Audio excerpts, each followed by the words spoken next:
6 April 2025 রোজ রবিবার। আরিফ বিল্লাহ হযরত মাওলানা মুফতি শফি সাহেব দামাত বারাকাতুহুল আলিয়া এর একাদিমুশ শান ইসলাহি বয়ান। বয়ানের বিষয় ঈমানের কোয়ালিটি। স্থান জামিউল উলুম মাদ্রাসা, দক্ষিণ শিমুলিয়া, দোহার, ঢাকা। আলহামদুলিল্লাহ ওয়াকাফা ওয়া সালামুন আলা ইবাদিহিল্লাযীনা ইসতাফা। أما بعد فأعوذ بالله من الشيطان الرجيم. بسم الله الرحمن الرحيم.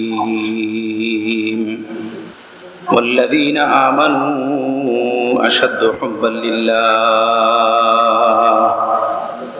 وقال رسول الله صلى الله تعالى عليه وسلم: من أعطى لله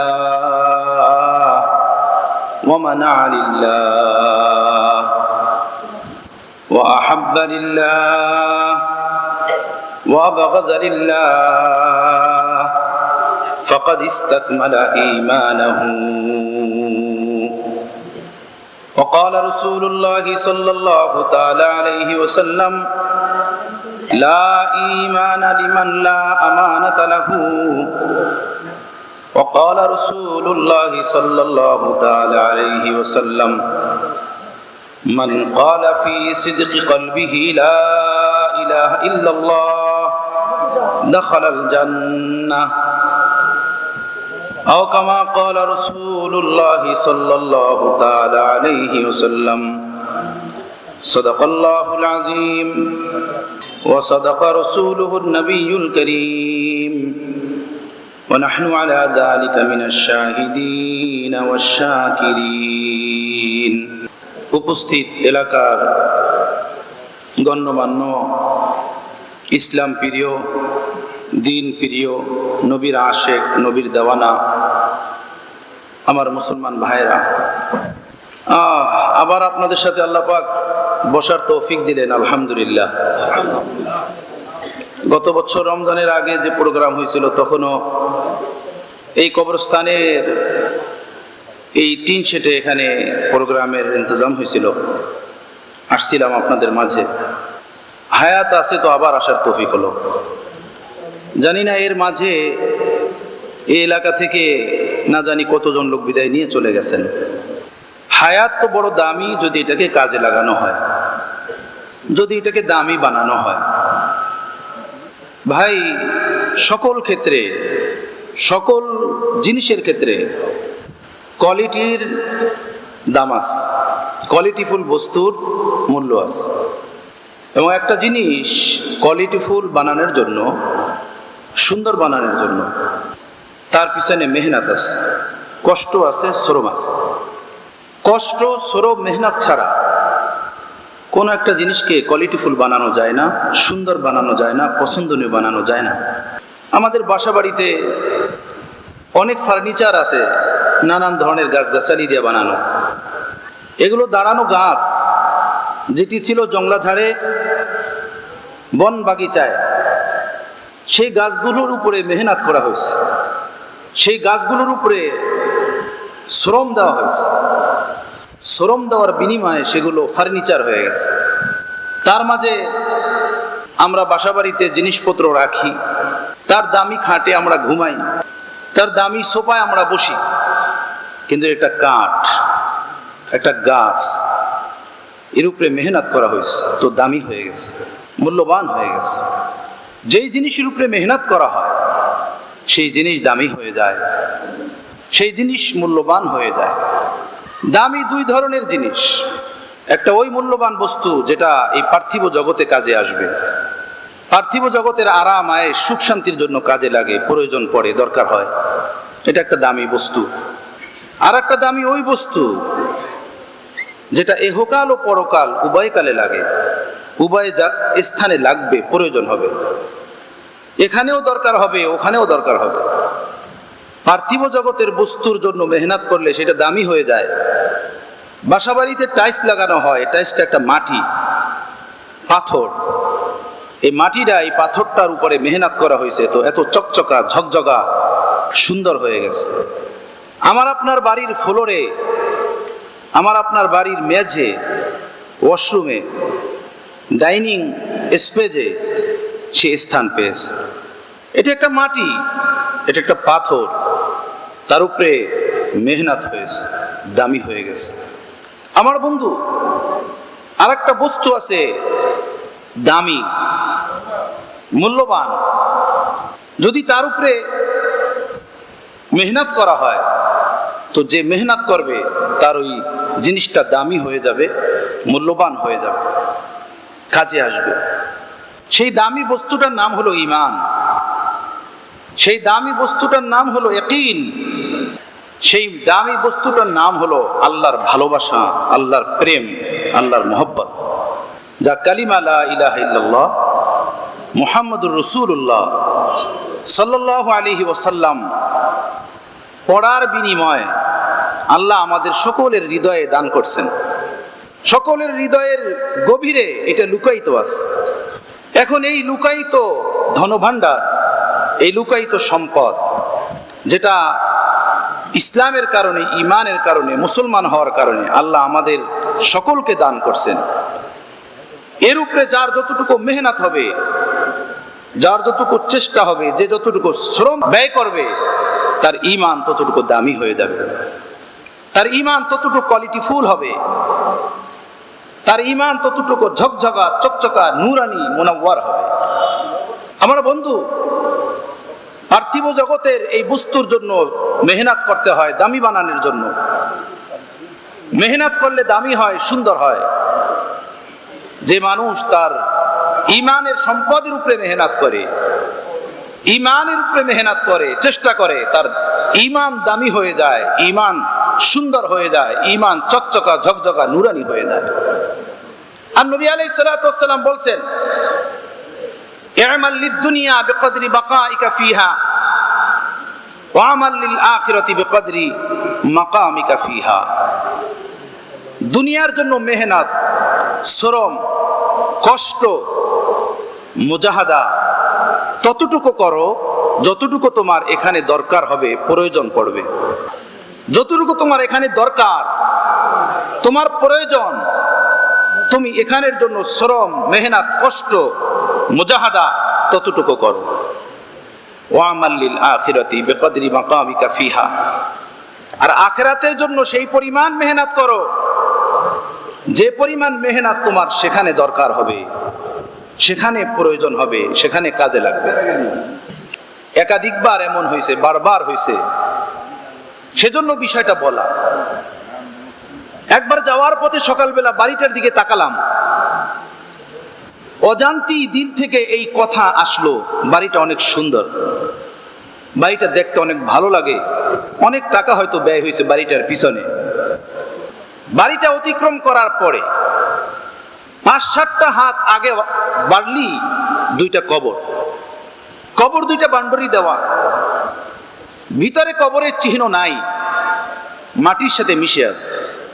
সাথে সাথেই আমার অন্তর থেকে এই প্রশ্ন আসলো, আমার এই মনের আবেগের উপরে, যে শফি, বাড়িটা কত দামি, বাড়িটার মূল্য কত, বাড়িটা কি পরিমাণ মূল্যবান, এইটার প্রকৃত দাম, প্রকৃত মূল্য এই কবরবাসী বলতে পারবে, তুই বলতে পারবি না।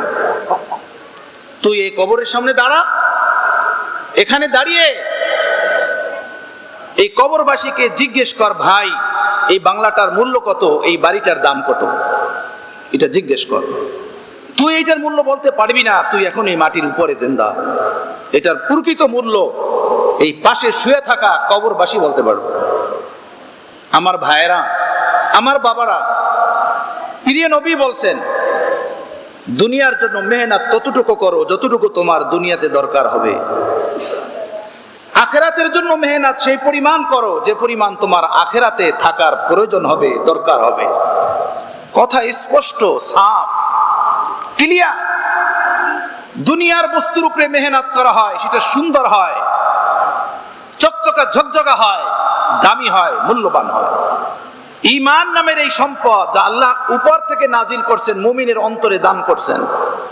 প্রতিটা মুমিন, বান্দাবান্দি, ছেলে মেয়ে, নারী পুরুষ, ধনী গরিব, শিক্ষিত অশিক্ষিত, সকলের ভিতরে এই ঈমান রয়েছে। প্রতিটা মানুষকে আল্লাহ তাআলা ঈমানের এই দৌলত দিয়েছেন, দৌলত দিয়ে বলছেন তুমি এই ঈমানের উপরে মেহনত করো, তোমার মেহনত যেমন হবে তোমার ঈমান দামি তেমন হবে, তোমার ঈমান চকচকা ঝকঝকা নুরানি তেমন হবে। যেমন তোমার ঈমান বানাবে তোমার কবর জগতের আলো, কবর জগতের নূর, পরকাল জগতের নুরানি জিন্দেগি, শান্তিময় জিন্দেগি তোমার তেমন হবে। আমার ভাইয়েরা, এই জমিনে ঈমানের চেয়ে দামি কোনো বস্তু নাই, ঈমান সবচেয়ে বড় দামি।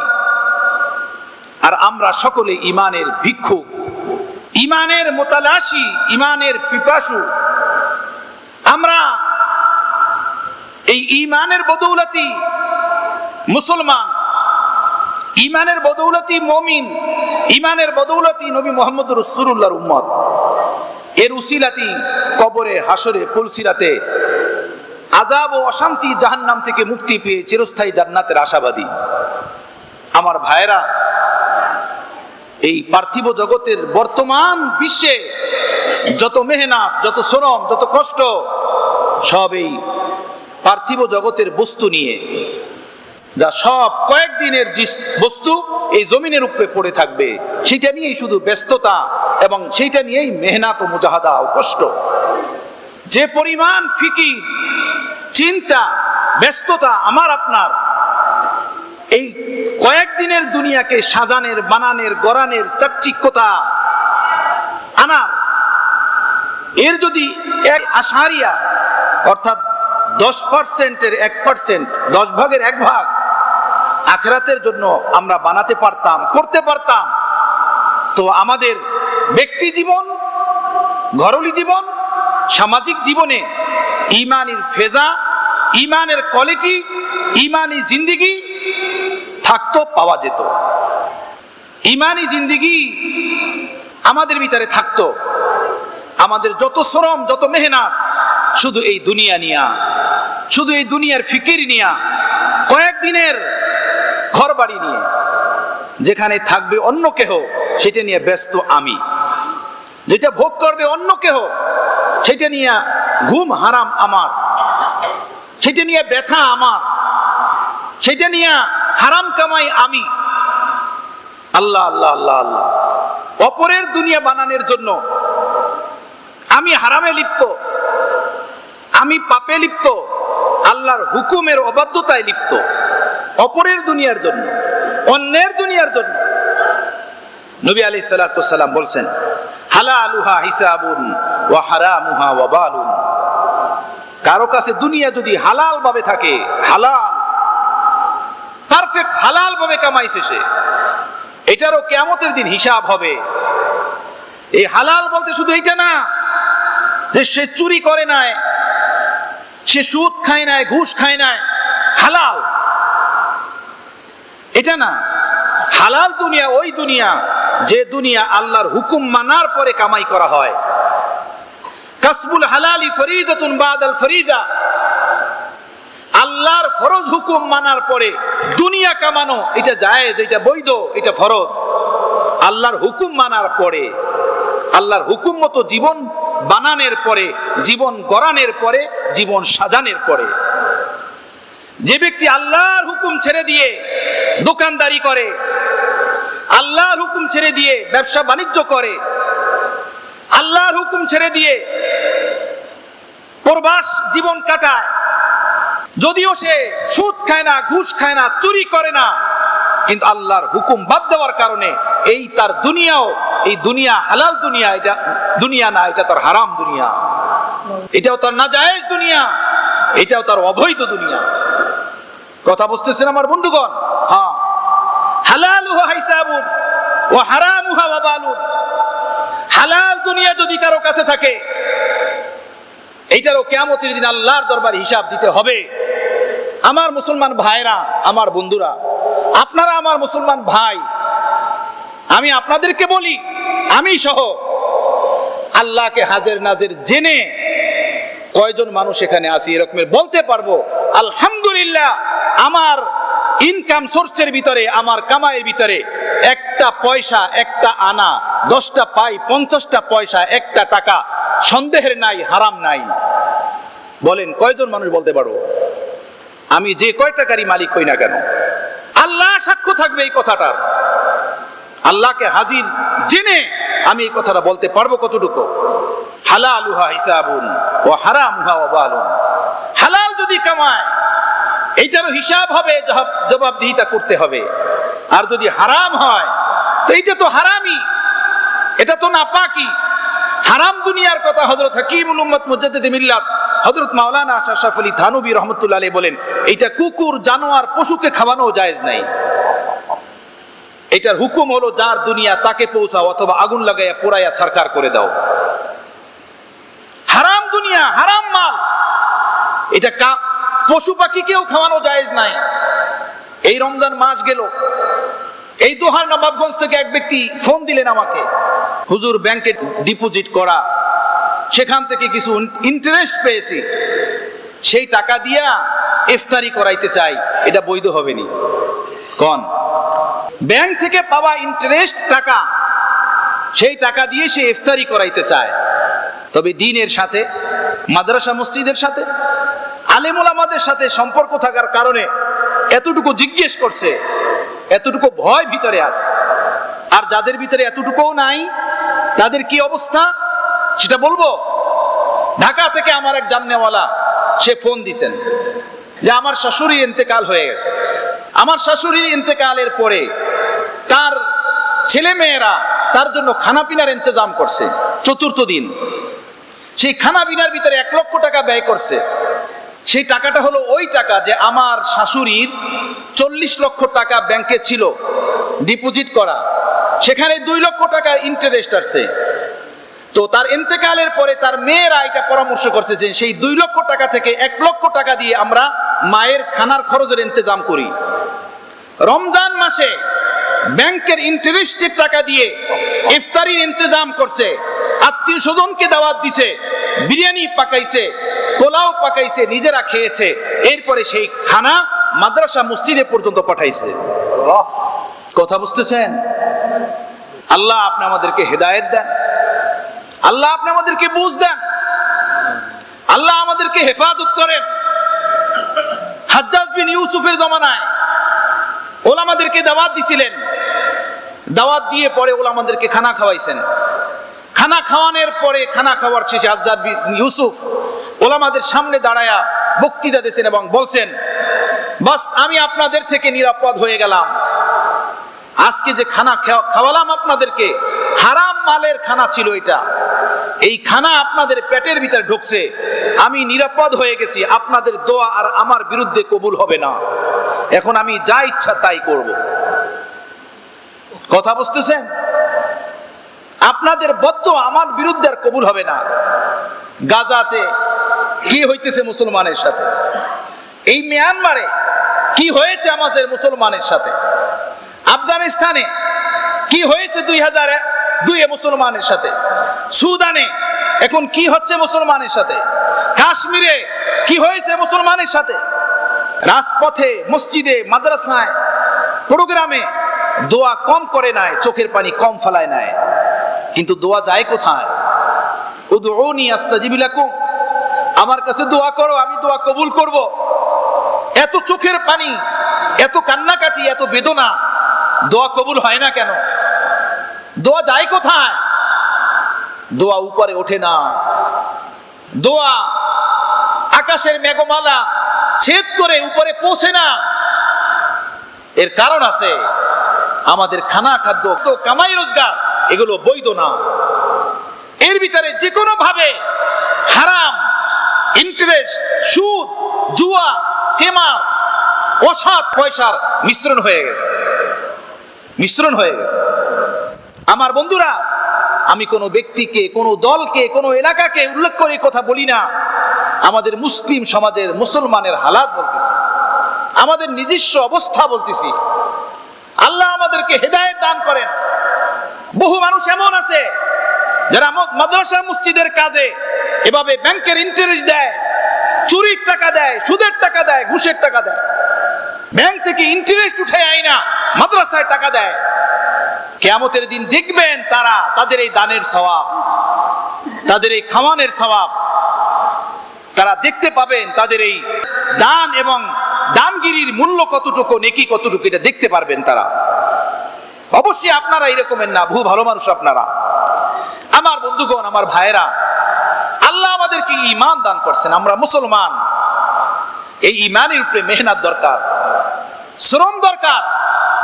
আমি যদি কসম খাই মিথ্যুক হব না, আমাকে কেউ মিথ্যুক বানাতে পারবে না। যদি এই 17 কোটি মানুষের ভিতরে, বাংলাদেশের 17 কোটি মানুষের ভিতরে যদি 10,000 মানুষ পাওয়া যায় যারা হারাম খায় না, সুদ খায় না, ঘুষ খায় না, চুরি করে না, মানুষকে ঠগায় না, ওয়ারিশ ঠগায় না, মালিককে ঠগায়া কামাই করে না, মালিকের হক মারে না, মালিকের ডিউটির টাইমকে ফাঁকি দেয় না, তার ইনকাম সোর্সের ভিতরে 1 পয়সা হারাম নাই, এরকমের যদি 10,000 মানুষ পাওয়া যায় খুঁজে খুঁজে তালাশ করে, আপনি দেখবেন সেই মানুষটা জমানার কোন বাইজিদ বুস্তামির সোহবতি ইয়াফতা আল্লাহওয়ালা, কোন আল্লাহওয়ালার পরশে, কোন নেক মানুষের পরশে, কোন আল্লাহওয়ালা মা বাবার তরবিয়াতে লালনে পালনে সেই সন্তানটা বড় হয়েছে। দাওয়াত ও তাবলীগের মেহনতের বরকতে তার ভিতরে সেই ঈমানি জিন্দেগি আসছে, কোরআনী জিন্দেগি বানানের মেহনতের বরকতে তার ভিতরে সেই জীবন আসছে। তার জন্য সে মেহনত করছে, সেই ঈমান তার ভিতরে সে তৈরি করছে।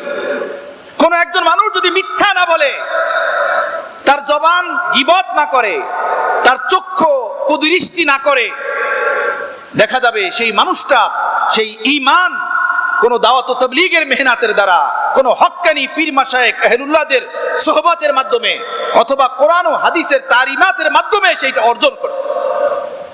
মোট কথা হলো এই, পার্থিব জগতের বস্তুকে দামি বানানোর জন্য যেভাবে মেহনত দরকার, শ্রম দেওয়া দরকার, আমার মুসলমান ভাইরা, আমার বন্ধুরা, আল্লাহ আমাকে আপনাকে যে ঈমান দিয়েছেন, এই ঈমানটাকে দামি বানানোর জন্য এর উপরে মেহনত দরকার, শ্রম দরকার। এই ঈমান যদি দামি হয়ে যায়, আল্লাহর কসম জিন্দেগি দামি হয়ে যাবে, আখলাক সুন্দর হয়ে যাবে, নজর সহি হয়ে যাবে, কামাই রোজগার পবিত্র হয়ে যাবে, ঘরের পরিবেশ দ্বীনি হয়ে যাবে, বিবি মেয়ে পর্দানিশী হয়ে যাবে, ঘরের পরিবেশ, সমাজের পরিবেশের ভিতরে চেঞ্জ আসবে, পরিবর্তন আসবে যদি ঈমান দামি হয়। সব জিনিস সুন্দর, ঈমান অসুন্দর, সব জিনিস সাজানো, ঈমান গান্দা, ঈমান ময়লা। আমার ভাইরা, এটা কি করলাম? কয়েকদিনের এই দুনিয়ার জন্য এত মেহনত, আর চিরস্থায়ী জান্নাত, চিরস্থায়ী পরকালকে এভাবে আমরা ভুলিয়ে দিলাম। এটা কোনো জ্ঞানী মানুষের কাজ না। আমার ভাইরা, সেই ঈমানকে দামি বানানোর জন্য নজর, ফিকির, চিন্তা চেঞ্জ করা দরকার। আমাদের ফিকিরের ভিতরে, আমাদের কর্মকাজের ভিতরে চেঞ্জ আনার দরকার, তাহলে আমাদের ঈমান দামি হবে। আল্লাহ নবীর একটা হাদিস পড়ছি, অনেক রাত্র হয়ে গেছে, এই হাদিসটার তর্জমা করে আমি কথা শেষ করব। আমার বন্ধুগণ, আমার ভাইয়েরা, আল্লাহর নবীর প্রতিটা তালিম এমন, প্রতিটা কথা এমন, প্রতিটা শিক্ষা এমন যেন আমাদের ঈমান দামি হয়ে যায়, আমাদের ঈমান সুন্দর হয়, আমাদের ঈমান কোয়ালিটি ফুল হয়, আমাদের ঈমান সাজানো গুছানো হয়। আমার ভাইয়েরা, আমার বন্ধুরা, আমাদের জমানাতে আমাদের মসজিদগুলো টাইলস দেওয়া, এসি লাগানো, থাই লাগানো, ঝাড়বাতি লাগানো, আমরা এর ভিতরে নামাজ পড়ি। বলুন তো, আমাদের ঈমান দামি, আমাদের ঈমান মূল্যবান, নাকি সাহাবাদের জমানাতে মসজিদ ছিল খেজুর গাছের বেড়ার দ্বারা, ছাদ ছিল খেজুর গাছের বেড়া, ওর খুঁটি ছিল খেজুর গাছের ডুব, সেজদা দিলে মাথায় কাদা লাগতো, মাটি লাগতো, পাথর লাগতো, ওর ভিতরে আল্লাহ নবী সাহাবায়ে কেরাম সেজদা দিতেন। বলুন তো, ওনাদের ঈমান দামি ছিল না আমাদের ঈমান দামি? হ্যাঁ হ্যাঁ হ্যাঁ হ্যাঁ। আমি এইটা আদৌ বলি না যে তাহলে মসজিদে টাইলস লাগানোর প্রয়োজন নাই, মসজিদে এসি লাগানোর প্রয়োজন নাই, তা না, আমি সেইটা আদৌ বলি না। হ্যাঁ, অবশ্যই দরকার, টাইলস আপনি লাগান, এসি আপনি লাগান, দামি ঝাড়বাতি লাগান, কিন্তু বন্ধু কিসের জন্য? ঈমানকে দামি বানানোর জন্য। এগুলো আমি লাগাইলাম নামাজের জন্য। নামাজের দ্বারা আমার ঈমান দামি হবে, ঈমান সুন্দর হবে। মসজিদ দামি বানালাম, মসজিদ টাইলস দিলাম, মসজিদের ভিতরে ঝাড়বাতি লাগালাম, কিন্তু আমার ঈমান দামি না। আমি নিজেকে নামাজি বানাতে পারলাম না, আমি নিজেকে পাক্কা মুমিন বানাতে পারলাম না। তো এই ঝাড়বাতি কোন দামে লাগবে? এই টাইলস কোন কাজে লাগবে? আমার বন্ধুগণ, এই ঠাই কোন কাজে লাগবে? ঠাই তো দামি, ঝাড়বাতি দামি, টাইলস দামি, কিন্তু আমার ঈমান বেদামি। আমি যেই বেনমাজি সেই বেনমাজি। সেই জন্য আল্লামা ইকবাল বলছেন, মসজিদ তো বানা লি সব ভর মে ইমা কে হরারত ওয়ালু নে। মসজিদ তো বানা লি সব ভর মে ইমা কে হরারত ওয়ালু নে। মন আপনা পুরানা পাপি হে বরসু মে নামাজি না বন সেকা। অর্থ আছে, ইমানি জজবা আছে, চেতনা আছে। মসজিদ বানিয়ে নিয়েছে বড় সুন্দর, বড় শানদার, বড় জানদার, বড় মানদার, কিন্তু জিন্দিগিতে পাক্কা নামাজি হতে পারে নাই, এভাবেই জীবন পার করে দিছে। ঈমানকে কোয়ালিটি ফুল বানাতে পারে নাই, এভাবেই কবরে চলে গেছে, এভাবেই কাফনের নিচে ঢুকে গেছে। তাহলে এই পার্থিব জগতের এই টাইলসওয়ালা মসজিদ, এসিওয়ালা মসজিদ, এসিওয়ালা বাড়ি, দামি খাট, দামি সুকেস, আলমারি, এই সব জিনিসগুলোই দামি হলো, এগুলো ভোগ করলাম, আর আমি বেদামি হইয়া এবং ঈমানের ক্ষেত্রে বেকোয়ালিটি ফুল হয়ে আমি কবরে গেলাম। তো বন্ধু, আমার কি হবে কবরের জগৎ? আমার পরকালের জগৎ কি হবে? আমার বন্ধুগণ, আমার ভাইরা, আমরা যেহেতু মুসলমান, আমাদের পরকালকে কোয়ালিটি ফুল বানানো দরকার, আমাদের ঈমানকে সুন্দর বানানো দরকার। পার্থিব জগতের এই বস্তুগুলো সুন্দর হওয়ার সাথে সাথে আমাদের ঈমানও সুন্দর হওয়া দরকার, আখলাক সুন্দর হওয়া দরকার, নামাজের সিজদা লম্বা হওয়া দরকার, রুকু লম্বা হওয়া দরকার, দোয়ার ভিতরে আহজারি আহফুগা কান্নাকাটি থাকা দরকার, তাহাজ্জুদ আওয়াবিন ইশরাক আসা দরকার, হালাল খানার খাদ্যের ফিকির থাকা দরকার। কথা বুঝতেছেন বন্ধুগণ? প্রিয় নবী সাল্লাল্লাহু তাআলা আলাইহি সাল্লামের সকল তালিমের সারমর্ম, সার সংক্ষেপ হলো আমাদের ঈমান যেন কোয়ালিটিফুল হয়, আমাদের ঈমান যেন দামি হয়। তো আল্লাহর নবী আমাদেরকে বলছেন, মান আতা লিল্লাহ, তোমাদের মধ্য থেকে যে কেউ আল্লাহর জন্য দিবে, আল্লাহর জন্য দিবে, কোয়ালিটিফুল ঈমান বানানোর জন্য আল্লাহর নবী 4টা গুণ বলছেন। কয়টা গুণ? কোয়ালিটিফুল ঈমান বানানোর জন্য, ঈমানকে সুন্দর বানানোর জন্য আল্লাহর নবী 4টা গুণ বলছেন, যে 4টা গুণ যদি তোমার ভিতরে থাকে তাহলে তোমার ঈমান কোয়ালিটিফুল, ঈমান সুন্দর, ঈমান তোমার দামি, ঈমান তোমার চকচকা ঝকঝকা। যদি 4 গুণ তোমার ভিতরে থাকে, 1 নম্বর মান আতা লিল্লাহ, যে আল্লাহর জন্য দিবে। দিবে কার জন্য? আল্লাহর জন্য, শুধু আল্লাহর জন্য দিবে, আর কারো না। আদম আলাইহিস সালাতু ওয়াস সালামের 2 ছেলে হাবিল এবং কাবিল, কোরআনে পাকের সূরাতুল মায়েদার ভিতরে আল্লাহ ঘটনা বর্ণনা করছেন যে হাবিল এবং কাবিল দোনোজন আল্লাহ পাকের সামনে কোরবানি পেশ করছিল, দোনোজন কোরবানি দিছেন, কিন্তু আল্লাহ পাক হাবিলের কোরবানি কবুল করছেন, কাবিলের কোরবানি কবুল করেন নাই। ইয কররাবা কুরবানান ফাতুকুব্বিলা মিন আহাদিহিমা ওয়া লাম ইউতাকাব্বাল মিনাল আখার। দোনোজনে কোরবানি পেশ করছেন, একজনটা আল্লাহ কোরবানি কবুল করছেন, আর একজনটা কবুল করেন নাই। কথা বুঝতেছেন বন্ধুগণ? দিছেন দোনোজন, একজনটা কবুল হয়েছে, আর একজনটা কবুল হয় নাই। আল্লাহ তাআলা কোরআনে পাকের ভিতরে বলছেন, আমি কবুল করি এবং কবুল করি না। কবুল করি কাটটা, কবুল করি না কাটটা, সেটাও আমি বলে দেই। শোনো, ইন্নামা ইয়াতাকাব্বালুল্লাহু মিনাল মুত্তাকিন, যে ব্যক্তি, যে বান্দাবান্দি পরহেজগার হবে, পরহেজগার হবে, সৎ হবে, চরিত্রবান হবে, হালাল খানেওয়ালা হবে, হালাল কামাই রোজগার করনেওয়ালা হবে, আমি তারটা কবুল করি। যে এর বিপরীত হবে তারটা আমি কবুল করব না। ঢেরকে ঢের দেখ, কবুল হবে না। কবুল আমি করনেওয়ালা, আমি কবুল করব। আমার বন্ধুগণ, মান আতা লিল্লাহ, যে আল্লাহর জন্য দিবে, আল্লাহর জন্য, আল্লাহর জন্য দিবে। বনি ইসরাইলের 3 ব্যক্তির ঘটনা আল্লাহ নবী বর্ণনা করছেন। এই 3 ব্যক্তি ছিলেন, তারা রাস্তা দিয়ে হাঁটতেছিলেন, হঠাৎ ঝড় বৃষ্টি শুরু। তারা ঝড় বৃষ্টি থেকে বাঁচার জন্য পাশেই ছিল পাহাড়, পাহাড়ের গুহায় গিয়ে আশ্রয় নিছে। হঠাৎ পাহাড়ের উপর থেকে বিশাল বড় এক পাথর নিচের দিকে এসে তাদের পাহাড়ের গুহার মুখ ঢেকে দিছে, এমন অবস্থা যে তাদের মরার উপক্রম। এখন তিনজন বলল যে ভাই, এই গুহার মুখ খোলার কোনো বিকল্প রাস্তা নাই আল্লাহর রহমত ছাড়া। তোমরা সকলে আল্লাহর কাছে নিজের খাস ইবাদতটুকু দিয়ে দোয়া করো। জীবনে ইবাদত তো তোমরা অনেক করছো, বন্দিগি করছো, কিন্তু যেই বন্দিগিটা নির্ভেজাল, শুধুই আল্লাহর জন্য করছো, ওখানে অন্য কোনো স্বার্থ চাওয়া পাওয়া ছিল না, এমন একটা বন্দিগির ওসিলা দিয়া তোমরা দোয়া করো। তখন তিনজনে তালাশ করলেন আমাদের কার জীবনে কি আছে যে এই কাজটা শুধু আমি আল্লাহর জন্য করছি। সংক্ষিপ্ত ঘটনা বড় লম্বা।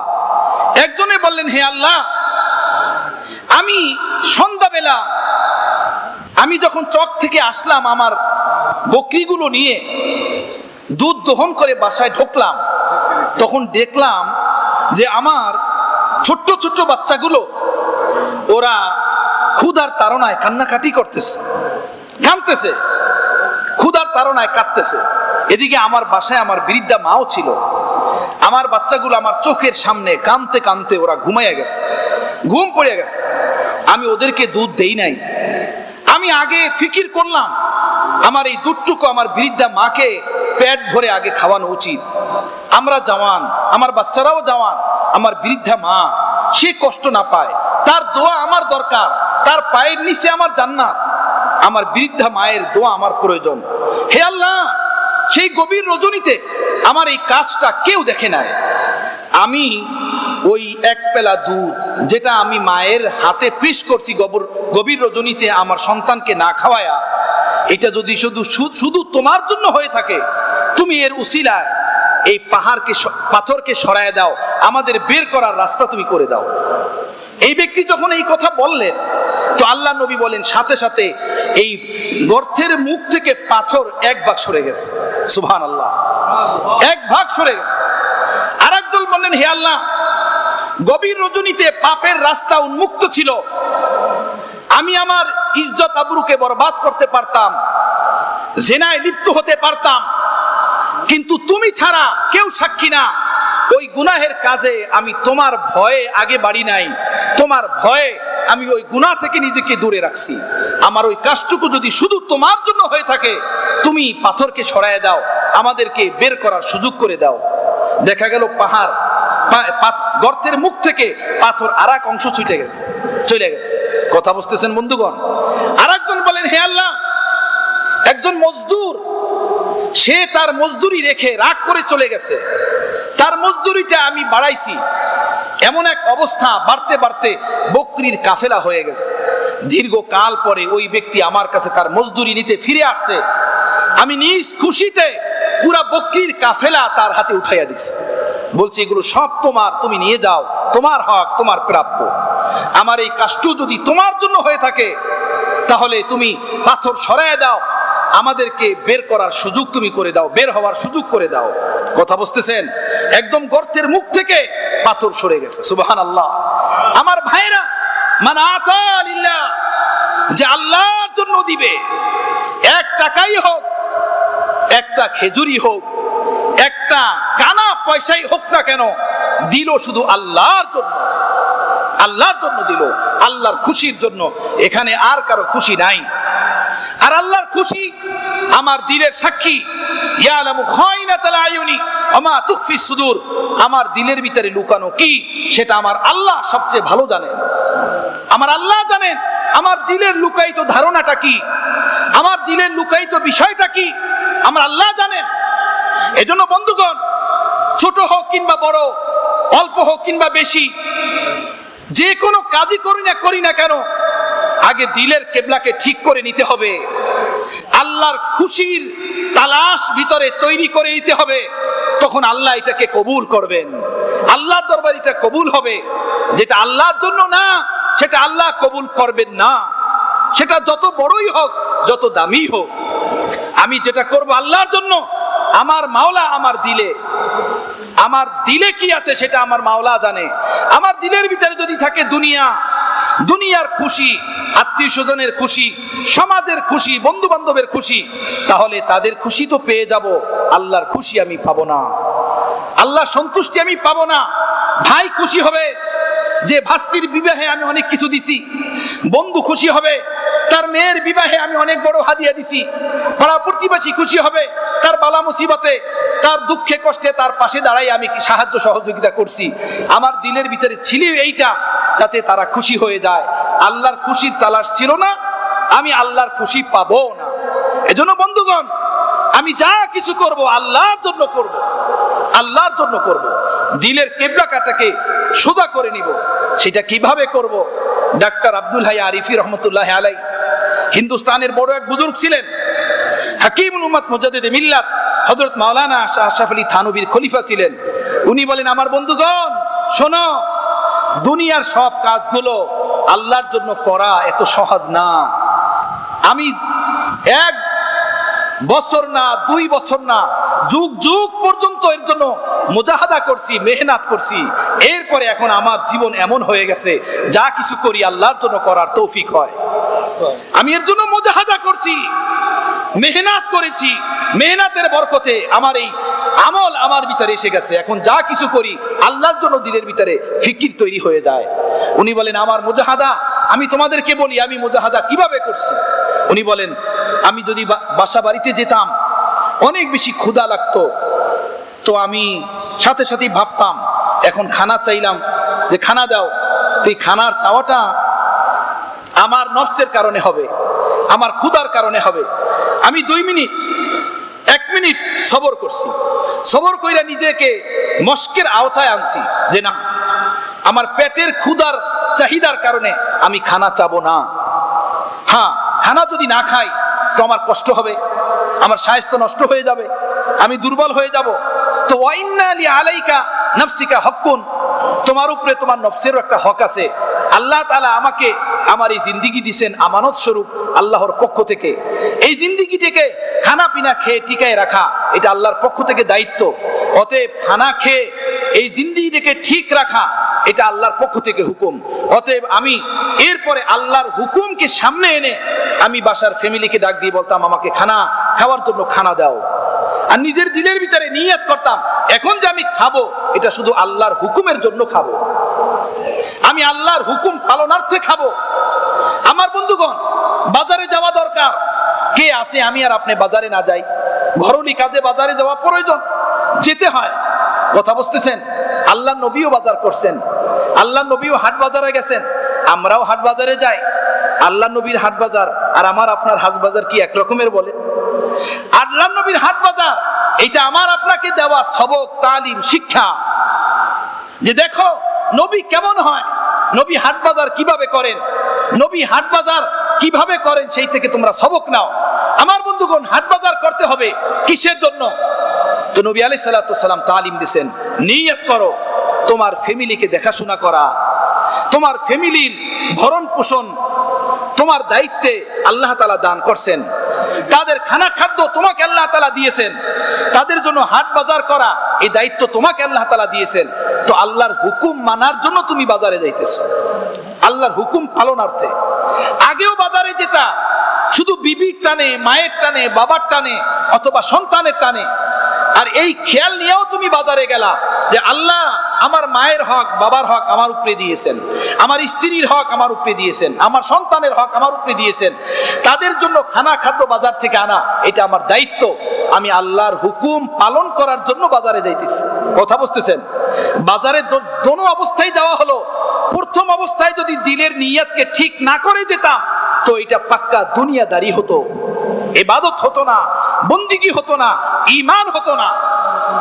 যখন দিলের কিবলাকে ঠিক করলাম, দিলের নিয়তকে ঠিক করলাম, দিলের খেয়ালের ভিতরে পরিবর্তন আনলাম, তো আমার এই হাট বাজারও ঈমানি আমল হয়ে গেল, এটাও সুন্নাত হয়ে গেল, এটাও বন্দিগি হয়ে গেল, নেকি হয়ে গেল। এভাবে ডাক্তার আব্দুল হাই আরিফি রহমতুল্লাহ আলাইহি বলেন, আমি আমার জীবনের প্রতিটা কাজ, খানা পিনা, উজু গোসল, স্ত্রী সন্তানকে ভালোবাসা, উনি বলেন আমি বহুবার এমন হয়েছে আমার সাথে, বাসায় গিয়েছি, নাতি পুতিরা দেখতাম বাসার ভিতরে খেলাধুলা করতেছে, ওরা নাচানাচি করতেছে, দিলের ভিতরে খুব আবেগ জাগলো যে ওদেরকে কোলে নেই, কোলে নিয়ে আদর দেই, চুমা দেই, যেভাবে আমরা বাসা বাড়িতে ছোট বাচ্চাদেরকে করি। উনি বলেন বাসাতে যখন যেতাম ছোট বাচ্চাদেরকে ভাবে খেলাধুলা করতে দেখতাম, দিলের ভিতরে ব্যাপক আবেগ জাগতো। আমি নিজের ব্যক্তি আবেগকে কন্ট্রোল করতাম, কন্ট্রোল করে একটু অপেক্ষা করতাম। এরপরে বলতাম নিজের অন্তরে যে হে আব্দুল হাই, বাচ্চাদেরকে আদর দেওয়া, নাতি পুতুকে আদর দেওয়া, এটা আল্লাহ নবীর সুন্নাত আমল, আল্লাহ নবীর সুন্নতি আমল। অতএব তুমি সুন্নত আমল মনে করে নাতিদেরকে কোলে নাও, নাতিদেরকে চুমু দাও, নাতিদেরকে আদর দাও। এই সুন্নাতের খেয়াল করে আমি আমার নাতি পুতি বাচ্চাদেরকে কোলে নিয়ে আদর দিতাম। সুবহানাল্লাহ। উনি বলেন এভাবে আমি যুগ যুগ পর্যন্ত মুজাহাদা করছি। মুজাহাদার বরকতে আমার ভিতরে ঈমানি এই কাইফিয়াত তৈরি হয়েছে। আল্লাহ পাকের মেহেরবানিতে এখন যে কোনো কাজ করি শুরুতেই খেয়াল হয়ে যায় এই কাজটা আমি আল্লাহর জন্য করতেছি, এই কাজটা আমি আল্লাহর জন্য করতেছি। আমার বন্ধুগণ, মান আতা লিল্লাহ, যে যা কিছু দেয় আল্লাহর জন্য দেয়। দেখেন এইমাত্র একটা সবেমাত্র ঈদ আমাদের থেকে বিদায় নিয়ে গেল। এই ঈদে আমরা ভাগ্না ভাগ্নিকে, ভাইস্তা ভাস্তিকে, শ্বশুরালয়কে, আপনজন প্রিয়জনকে, চাকর নকরকে, বাসা বাড়িতে কাজ বাজ করে কাজের বুয়াকে, কর্মচারীকে, কতজনে কত কিছু দিছি সাধ্য মতো। বলেন দিছি না? বলেন। যার ভিতরে নিয়াত যেমন, সে দিছি তেমন ফিকির নিয়া, তেমন খেয়াল নিয়া।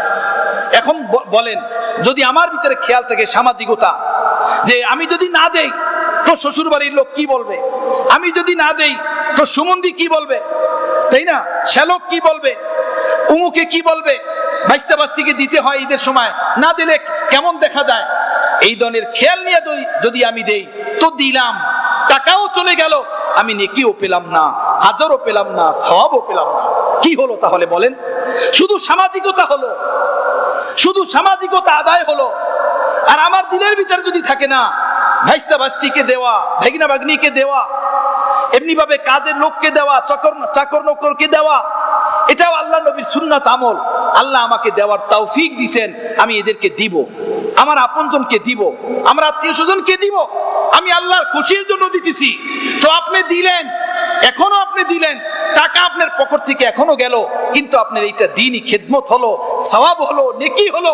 এর দ্বারা আপনার এই দেওয়াটা পূর্ণাঙ্গ একটা ইবাদত হয়ে গেল, বন্দিগি হয়ে গেল। সুবহানাল্লাহ। কথা বুঝতেছেন বন্ধুগণ? হ্যাঁ, এজন্য আমাদের বুজুর্গানি দিনটা বলেন, দিনের খেয়ালের পরিবর্তনের কারণে দুনিয়া দিন হয়ে যায়, দুনিয়া দিন হয়ে যায় দিলের খেয়ালের পরিবর্তনের কারণে, আর দিনও দুনিয়া হয়ে যায় দিলের পরিবর্তনের কারণে। একজনে মাদ্রাসা দিল নামের জন্য, সুনামের জন্য, মসজিদ দিল নামের জন্য, সুনামের জন্য, কবরস্থান দিল নামের জন্য, সুনামের জন্য।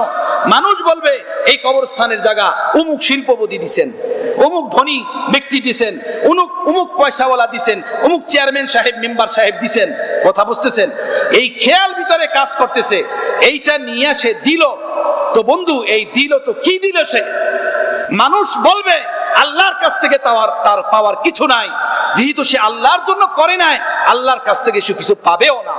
এজন্য নবী আলাইহিস সালাতু ওয়াস সালাম বলেন, মান আতা লিল্লাহ, যে আল্লাহর জন্য দিবে, আল্লাহর জন্য দিবে, যাকে যা কিছু দিবে ওর ভিতরে নিয়ত থাকবে আল্লাহর।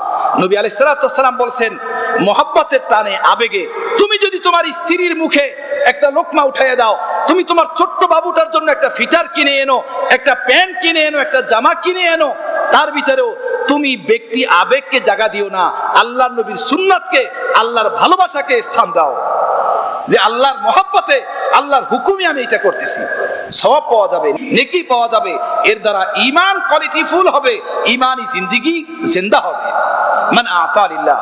2 নম্বর, ওয়া মানা লিল্লাহ, দেয় না তো আল্লাহর জন্য দেয় না, দেয় না তো কার জন্য দেয় না?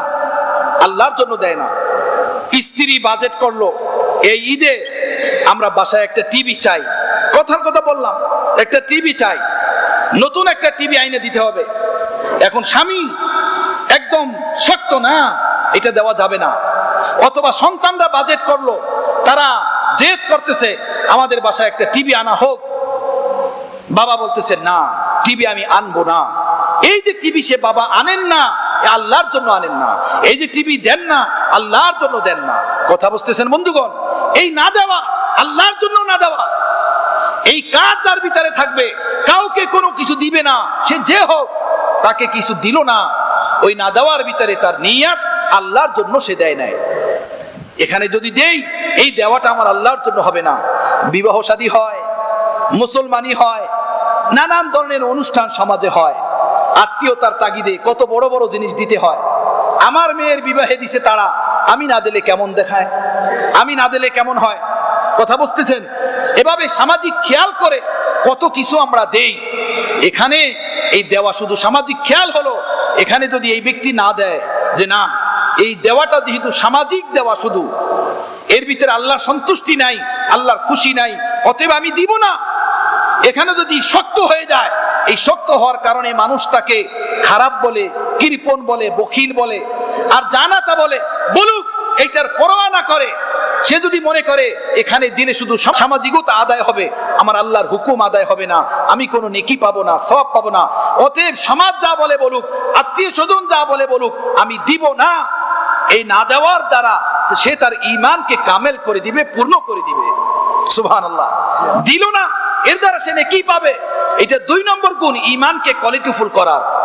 1 নম্বর দিবে আল্লাহর জন্য, 2 নম্বর দিবে না তো আল্লাহর জন্য, 3 নম্বর ওয়া আহাব্বা লিল্লাহ, কাউকে ভালোবাসবে আল্লাহর জন্য, ভালোবাসবে আল্লাহর জন্য, আল্লাহর জন্য মহব্বত করবে। আমার বন্ধুগণ, বহুতই আজব জিনিস, মহব্বত তো সকলেই সকলকে করি, আল্লাহর জন্য মহব্বত শিখি আমরা আল্লাহর জন্য। আত্মীয়তার তাগিদে, সামাজিক লেভেলে, বন্ধুত্বের খাতিলে, ব্যবসায়ী পার্টনার হিসাবে বিভিন্ন রকমের মহব্বত আমাদের ভিতরে থাকে, সম্পর্ক থাকে, কিন্তু মানুষের সাথে মহব্বত থাকা দরকার আল্লাহর জন্য। কাউকে ভালোবাসবো আল্লাহর মহব্বতকে সামনে রেখে, আল্লাহর ভালোবাসাকে সামনে রেখে, আল্লাহর বান্দা হিসাবে বান্দাকে ভালোবাসা শিখি, ভালোবাসতে শিখি আল্লাহর বান্দা হিসাবে। কথা বুঝতেছেন আমার বন্ধুগণ? হাকিমুল উম্মত মুজাদ্দিদে মিল্লাত হযরত মাওলানা আশরাফ আলী থানভী রাহমাতুল্লাহ আলাইহির স্ত্রী হযরত থানভীকে বললেন, স্ত্রী স্বামীকে বললেন যে আপনি তো আমাকে মহব্বত করেন, আপনি তো আমাকে ভালোবাসেন না, মহব্বত করেন না। হযরত থানভী বললেন, তো আমি তোমাকে মহব্বত করি না, ভালোবাসি না, তো আমি কি তোমার কোনো হক আদায়ের ভিতরে কোনো কোতাহি ত্রুটি করি? আমি কি তোমার উপরে কোনো রকমের জুলুম করি? তো স্ত্রী বলল যে না, তা করেন না, এইটা তো আপনি করেন না আল্লাহর ভয়ে, যে আপনি যদি আমার উপরে কোনো জুলুম করেন, আমার হক আদায় না করেন, তাহলে আল্লাহর আযাবের ভিতরে আপনার মুবতালা থাকতে হবে, সেই ভয়ে আপনি আমার হক আদায় করেন।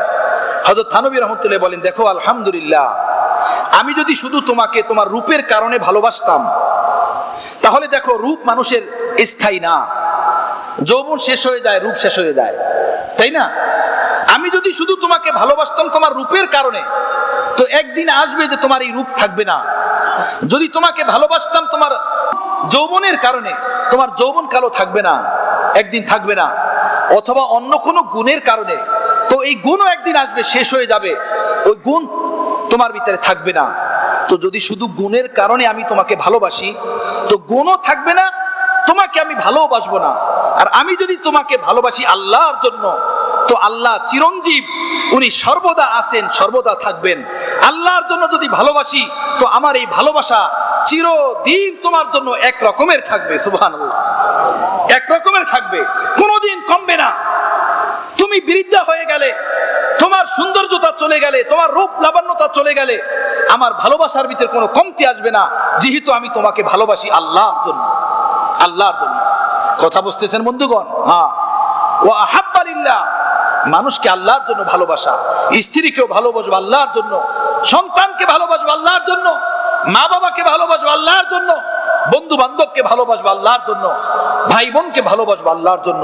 আল্লাহর ভালোবাসার তাকিদে আমি তাদেরকে ভালোবাসবো। কথা বুঝতেছেন? আল্লাহর ভালোবাসা যদি না থাকে, পার্থিব জগতের স্বার্থ থাকে, তো স্বার্থ হাসিল হবে না, তো ঝগড়া, মারামারি, কেসাকেসি, লড়াই শুরু হয়ে যাবে। তাই দেখবেন ভাই ভাই, বাপ মারা যায়, সম্পত্তি নিয়ে লড়াই, গাছ নিয়ে লড়াই, পুকুর নিয়ে লড়াই, ব্যাংক ব্যালেন্স নিয়ে লড়াই, হয় কি হয় না বলেন? অভাব নাই, অভাব নাই, স্বার্থের ব্যাঘাত ঘটে গেল, লড়াই শুরু হয়ে গেল। স্বামী স্ত্রীর ভিতরে স্বার্থের ব্যাঘাত ঘটে, লড়াই শুরু হয়ে যায়, তালাক হয়ে যায়, কেস মোকদ্দমা হয়ে যায়। আজীবনের জন্য বিচ্ছেদ হয়ে যায়। এজন্য আল্লাহর নবী বললেন, ওয়া হাব্বালিল্লাহ, আল্লাহর জন্য ভালোবাসো, আল্লাহর জন্য মহব্বত করো। স্ত্রী স্বামীকে ভালোবাসবেন আল্লাহর জন্য, স্বামী স্ত্রীকে ভালোবাসবেন আল্লাহর জন্য, পিতা সন্তানকে ভালোবাসবেন আল্লাহর জন্য, সন্তান পিতার সাথে সম্পর্ক রাখবেন ভালোবাসার আল্লাহর জন্য। আল্লাহ চিরঞ্জীব, সর্বদা আছেন এবং থাকবেন।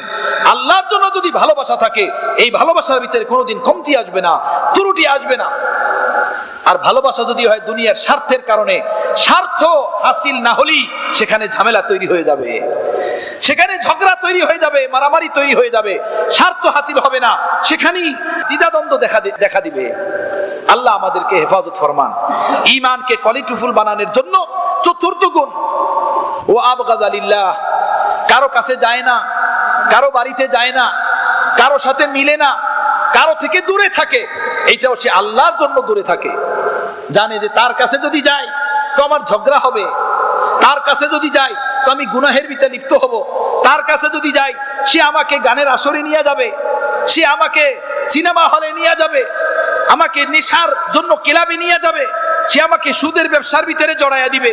এই জন্য সে তার কাছে যায় না, কারো কাছে যায় না, কাউকে ভালোবাসে না, কারো থেকে দূরে থাকে, সেটাও আল্লাহর জন্য। আল্লাহ নবী বলেন, এই চার গুণ আমার যে উম্মতের ভিতরে পাওয়া যাবে, আমার যে উম্মতির ভিতরে থাকবে, ফাকাদ ইস্তাকমালা ঈমানাহু, সে তার ঈমানকে কোয়ালিটিফুল বানিয়ে নিল, সে তার ঈমানকে পাক্কা বানিয়ে নিল, সে তার ঈমানকে দামি বানায়া নিল। সুবহানাল্লাহ। আল্লাহর জন্য দিবে, এক নম্বর। দুই নম্বর, আল্লাহর জন্য দিবে না। তিন নম্বর, আল্লাহর জন্য ভালোবাসবে। চার নম্বর, আল্লাহর জন্য ভালোবাসবে না, মহব্বত করবে না, কারো থেকে দূরে থাকবে। এই চার গুণ কোন মুসলমানের ভিতরে যদি থাকে, আল্লাহর নবী তার ব্যাপারে ফতোয়া দিচ্ছেন, তার ব্যাপারে সুসংবাদ দিতেছেন যে এই মুমিন বান্দা বান্দি, সে তার ঈমানকে দামি বানিয়ে নিল, সে তার ঈমানকে কোয়ালিটিফুল বানিয়ে নিল, সে তার ঈমানকে সুন্দর বানিয়ে নিল। আমার বন্ধুগণ, আমরা কি চাই না আমাদের ঈমানকে দামি বানাতে, আমাদের ঈমানকে কোয়ালিটিফুল বানাতে, পাক্কা মুমিন হয়ে কবরে যেতে? আমার বন্ধুগণ, আমার ভাইয়েরা, তো আমাদের এই দিলের খেয়ালের পরিবর্তন আনতে হবে। আমাদের ঈমানকে কোয়ালিটিফুল বানানোর জন্য মেহনত করতে হবে। এইটা শুধু একদিনের বয়ানের দ্বারা হবে না, এর জন্য চেষ্টা করতে হবে, ফিকির করতে হবে, নিয়ত করতে হবে, বারবার এর উপরে মশক করতে হবে, দোহরাতে হবে যে আমি যে কাজ করব আল্লাহর জন্য করব, যাকে যা কিছু দিব আল্লাহর জন্য দিব। আল্লাহর খেয়াল, আল্লাহর ধ্যান, আল্লাহর ফিকির নিজেদের অন্তরে জমায়া আমাদেরকে আমাদের ঈমানকে দামি ও কোয়ালিটিফুল বানানোর তৌফিক আল্লাহ তাআলা নসিব করেন, দান করেন। আমার বন্ধুগণ, যা কিছু বলা হলো, আল্লাহ আমাকে আমলের তৌফিক দেন, আপনাদের সকলকে আমলের তৌফিক দান করেন। ওয়া আখিরু দাওয়ানা আলহামদুলিল্লাহি রাব্বিল